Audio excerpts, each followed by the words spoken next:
В этом году исполняется 155 лет со дня рождения Коста. К этой дате приурочен выход второго издания книги-миниатюры Коста Хитагуров. В нее вошло только стихотворение «Завещание». Одно из самых известных произведений поэта перевели на 35 языков.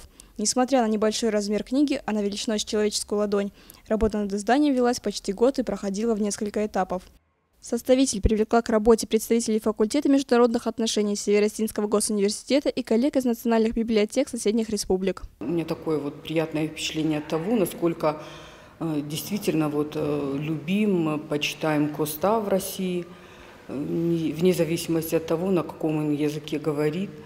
И все с охотой отзывались, помогали, искали, находили, присылали, за что я им очень благодарна.